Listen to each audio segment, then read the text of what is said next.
Time for markets now, and what has people talking this week is the release of USDA's annual acreage report for major crops such as corn and soybeans, along with the quarterly grain stocks report. According to the acreage report, corn acres are up 3% from a year ago at 92 million acres. Soybean acres are up 10% from last year at about 84 million acres. That's just a couple of the major points to discuss, but there's lots more to talk about. So on Wednesday, I spoke with Darin Newsom, president of Darin Newsom Analysis, to dig even deeper. I think the biggest number that everyone's talking about is actually the smallness of that number, coming in at 92 million acres of corn planted. That caught everybody by surprise.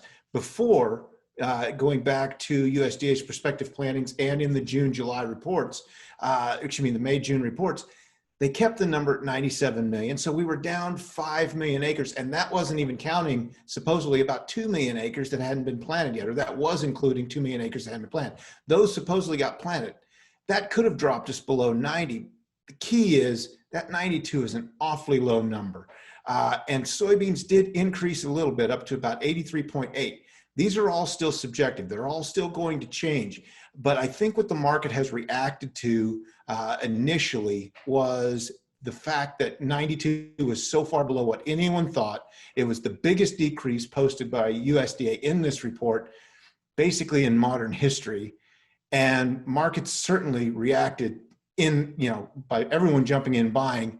Not overly surprising because non-commercial traders were holding such a large net short position. This sort of surprise does tend to cause some short covering. So with some of these acres below their estimates, where did those acres go? Nobody knows.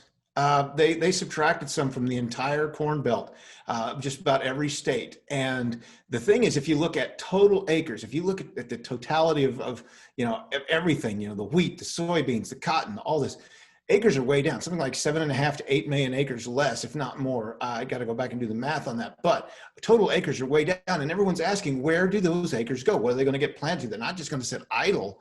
So right now we're facing a situation. I think there's a lot of skepticism about this number. I think it could increase over time again, but for now it's what we have. And the question certainly is, where did the acres go? Are you skeptical about this number? Did it line up with the data you have?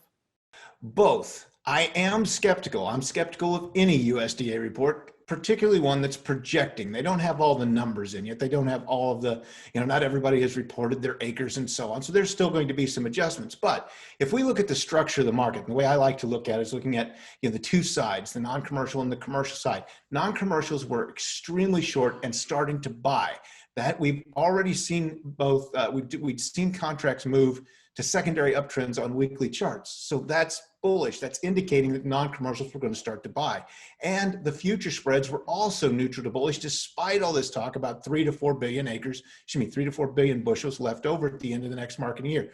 Both sides are basically bullish, certainly not reflecting what USDA has been telling us. So the fact now that we do, supposedly have that much fewer acres, that many more fewer acres, certainly plays into the structure of the market going into these reports.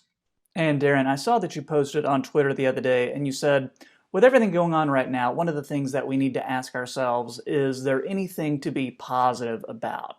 So taking into account what these USDA numbers say, and then also your own analysis, what are some overall positives that we can get from this market?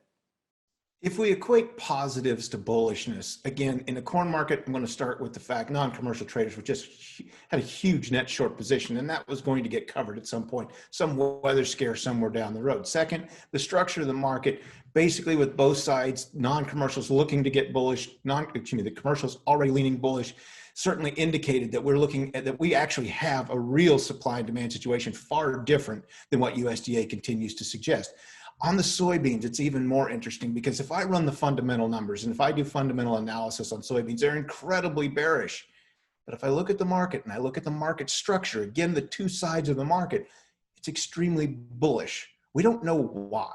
I have no idea why the market is as bullish as it is, but we've got an inverted forward curve in the new crop. And that certainly doesn't suggest we've got plenty of soybeans going forward.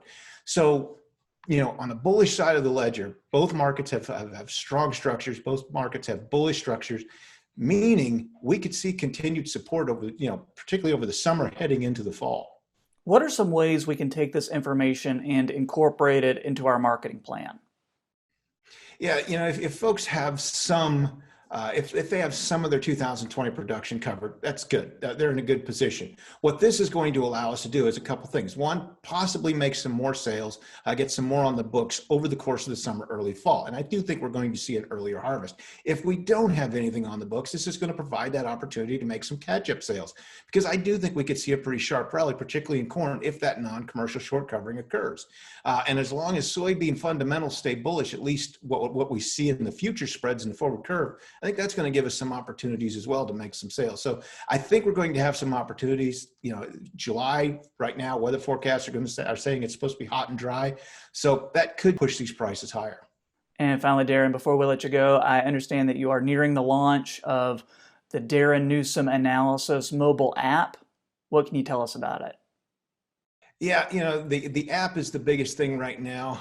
My son's been working hard on it, and it's just about ready for launch. We've gotten the okay from a couple of different services, waiting on the last one, and it should be ready to go here probably by the end of the week, if not early next week. Certainly going to make our site, make our analysis, our commentary more accessible to our customers. Certainly going to be a huge step forward for us.